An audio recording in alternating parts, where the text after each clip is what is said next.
Heureux ceux qui font régner la paix, ils seront appelés fils de Dieu. Matthieu 5, 9. Quelle résonance ce mot de paix pouvait-il avoir dans l'esprit des contemporains de Jésus?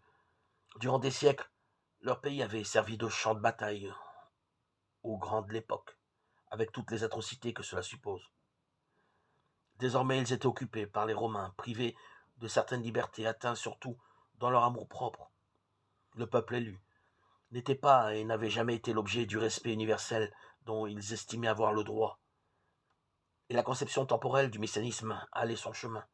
Mais en même temps, les Juifs étaient trop imprégnés par l'idée de l'alliance avec Dieu pour ne pas donner une autre dimension au terme de paix.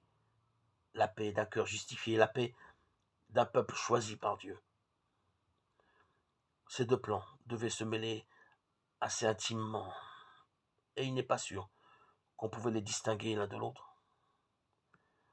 Cette conception au prix de sérieuses purifications en ce qui concerne la paix temporelle n'est d'ailleurs pas totalement erronée. Et nous verrons que le discours sur la montagne intègre ces deux plans en une même recherche. Mais les auditeurs de Jésus pouvaient-ils concevoir une paix issue de la pauvreté? Car c'est bien de cela qu'il s'agit. Une rapide analyse des béatitudes permet en effet d'y découvrir un rythme binaire, entrecoupé et clos par les béatitudes de la croix. Les béatitudes sont composées par groupes de deux.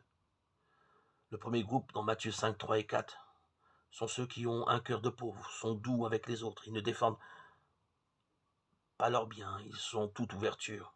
Matthieu 5, 5. Le deuxième groupe, Matthieu 5, 6 et 7, sont avides de justice, sont miséricordieux avec les autres. Leur cœur est tout naturellement plein de la misère de leurs frères. Et pour le troisième groupe, dans Matthieu 5, 8, 9, ce sont ceux qui ont un cœur pur et qui font régner la paix. Ils se réjouissent du bien des autres et s'acharnent à le promouvoir. Œuvre pour la paix qui apparaît donc comme le corollaire d'une attitude de pauvreté. Les béatitudes lient étroitement la dimension intérieure de la pauvreté et la dimension sociale de la paix. Ces deux dimensions sont les deux aspects complémentaires d'une même réalité, la filiation divine.